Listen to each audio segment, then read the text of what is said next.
লালন শাহের মাজার, এটা কি মানে মাদক দ্রব্য মুক্ত এলাকা করার জন্য কোনো উদ্যোগ আছে কিনা?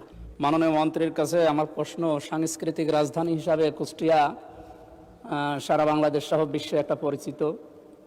আমাদের মাদক দ্রব্য নিয়ন্ত্রণের জন্য যে সমস্ত কথা প্রধানমন্ত্রী সহ মন্ত্রণালয়গুলো চেষ্টা করে যাচ্ছে, আমার প্রশ্ন, কুষ্টিয়ার লালন শাহের মাজার, এটা কি মানে মাদক দ্রব্য মুক্ত এলাকা করার জন্য কোনো উদ্যোগ আছে কিনা? কারণ এখানে তো প্রশাসনের পাহারায় তার জন্ম অনুষ্ঠান এবং মৃত্যু অনুষ্ঠানে যে 3-6 দিন, এখানে যে সমস্ত অনৈতিক এবং এই সাংস্কৃতির নামে যে কাজগুলো হয়, এগুলো বন্ধ করার কোনো উদ্যোগ মন্ত্রী মহোদয়ের আছে কিনা আমার জানার প্রশ্ন। সংসদের ভিতরে যারা কথা বলেন তো তারা কথা বলছেনই, তবে আমরা থাকলে আর একটু ভালো করে সত্য কথা বলতে পারতাম। আপনি হুট করে দাঙ্গা মাজার বাংবালে সাহস তো কম না, ঠেঙ্গের নালা কিনতে বেঙ্গালাম কেল্লা আবার মাজারের মধ্যে আয়া যাও, ঠেঙ্গের গোড়ে কিন্তু থাকতো না, কয়ে দিলাম। এগুলো করতে করতে করতে খাইতে খেতে ফেট আয় আর কইতে কইতে মুখ খায় তাহাই কিন্তু এই দেশে বাইজ্ঞা যাওয়াই না, ফিরান না, একটা কথা কয়া দিলাম, সাবধান কয়া দিলাম। হ্যাঁ, কোন ধরনের কোন মাজারে যদি কোনো সামাজিক কাজ হয়, আমরা সেটা অসামাজিক কাজ প্রতিরোধ করবো।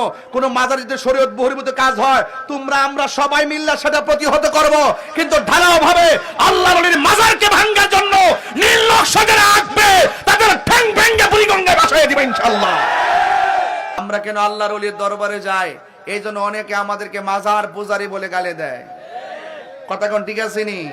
অনেকে আমাদেরকে গালি দেয়, আমরা মাজারে গিয়া কি করি, আমরা নাকি মাজারে গিয়া পূজা করি। আচ্ছা বলুন তো দেখি, মাজার কি জিয়ারতের জায়গা না পূজার জায়গা? জিয়ারত করা কি হারাম না সুন্নত? আরে বড় করে কোন না, হারাম না সুন্নত? এই সুন্নত পদ্ধতিকে যারা পূজার সঙ্গে তুলনা করে, তাদের ঈমান কি আছে না গেছে? এই জন্য বলবো, লাগাতার বলবেন না। অনেকে বলে আমরা গিয়ে মাজারে সেজদা করি। আপনারা কি দেখেছেন আমরা কখনো মাজারে সেজদা করেছি? আপনারা কি দেখাইতে পারবেন যে সুন্নিরা কোন মাজারে গিয়ে সেজদা করেছে? কোন জায়গায় কোন মাজারের ভিতরে কে বা কারা হঠাৎ করে আপ্পা দিয়ে হইরে গেছে গা, হে কি লেগে পড়ছে পাগল, হে গেছি গাছ না কি লেগে পড়ছে, হে হের ব্যাকের কাছ থেকে নৌ না কি লেগে যায় পড়ছে। আমরা কোন সময় মাজারে গিয়ে সেজদা করি না। আমরা লাগাতার বলে কিছু হইল আমরা মাজার পূজারি, আমরা মাজার পূজারি, এইভাবে এমন ভাবে ট্যাগ দেওয়া শুরু করে।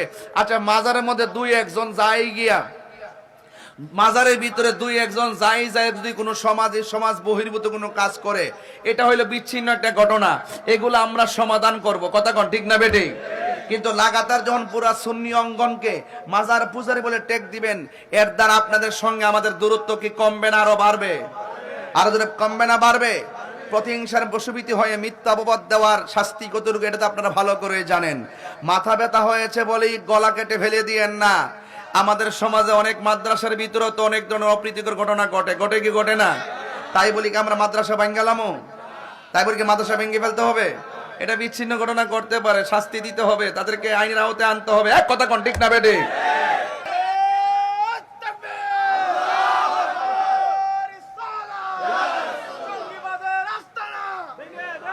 আমি অনুরোধ করে বলে দিয়ে গেলাম, হককে হক বলতে হবে, হালালকে হালাল বলতে হবে। সেই জন্য আমি দেখেছি বাবা শাহ আলী বুগদাদি রহমাতুল্লাহের মাজারের ভিতরে জিয়ারতকারীদের উপর আক্রমণ করা হয়েছে, বাতি ধরানো হয়েছে, সেই বাতিগুলোকে লাথি দিয়ে ভেঙে ফেলা হয়েছে। তোমাকে স্পর্ধা কে দিয়েছে? আল্লাহর মাজার এটা সুন্নিদের রক্ষণাবেক্ষণের একটি চূড়ান্ত জায়গা, এগুলো আমরা রক্ষণাবেক্ষণ করেছি। তোমরা তো এখন মাজার দখল করতে যাচ্ছ বাক্সের টাকা খাওয়ার জন্য।